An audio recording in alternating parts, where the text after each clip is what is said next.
Ito yung araw na nakaplano ang isang bagay na napakalaking plano sa buhay ko.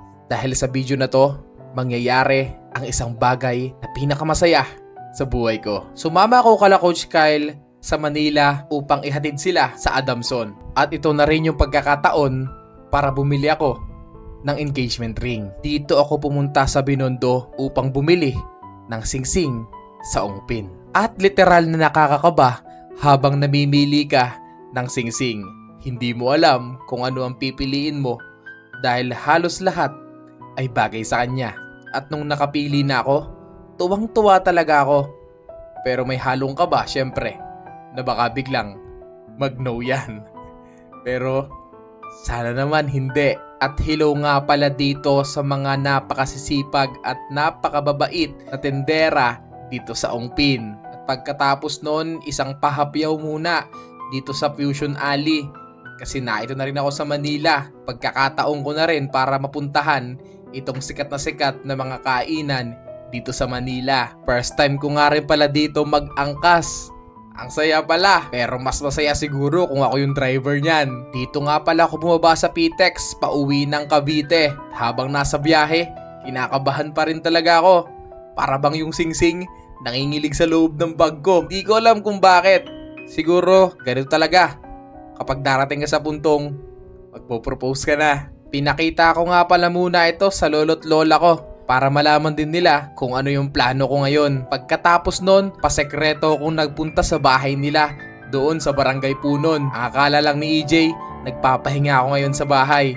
Pero ang totoo, pupunta ako ngayon sa magulang niya para magpaalam at humingi ng basbas sa kanila. Biyahe na ako ngayon papunta sa Punon. At kahit ang mga magulang niya, hindi rin alam kung ano yung plano ko ngayon. Pero ang plano ko dito, sasabihin ko sa magulang niya na magpapalipad lang ako ng drone dito sa barangay nila. Kasi baka makahalata kung bakit ako nagpunta rito ng mag-isa lang. Kinakabahan na talaga ako ng todo nito. At pagkababa ako ng jeep, si Tito lang ang nakita ko.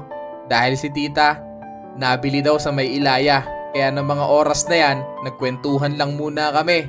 Tapos nagpalipad na rin ng drone para makita rin ninyo kung gaano ba kaganda ang Barangay Punon dito sa Atimonan, Quezon. Hindi ko na nga pala nabidyuhan yung mga nangyari. Basta nagpaalam ako sa magulang niya na sabi ko, handa na po akong pakasalan ng inyong anak. Hihingi po sana ako ng basbas sa inyo. Kaya tita, tito, kung mapanood nyo to, maraming salamat po talaga. At pauwi na ako ngayon sa bayan ng Atimonan.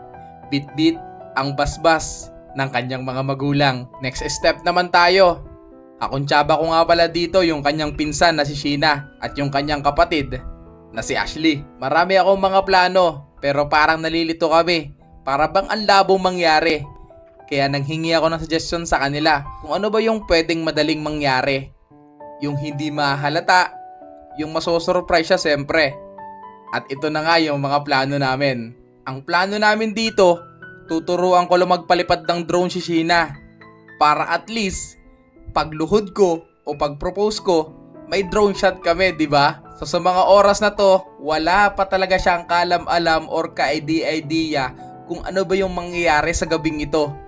Andito nga pala kami ngayon sa Bay Park. Dito ko naisipan para hindi masyadong matao kasi ayaw niya ng maraming tao. Gusto niya yung kami-kami lang. At eto na nga, testing muna ng drone si Sheena. Kinakapa kung saan bang magandang anggulo habang lulunod ako sa kanya mamaya. At eto na nga, habang naglalakad kami ngayon dito, eto na yung perfect timing siguro. Alam mo kung ano mangyayari? Sige, panoorin mo.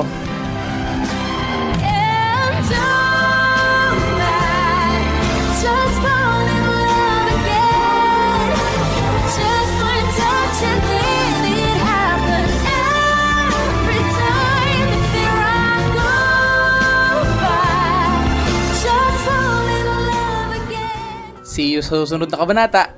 Maraming salamat. She said yes.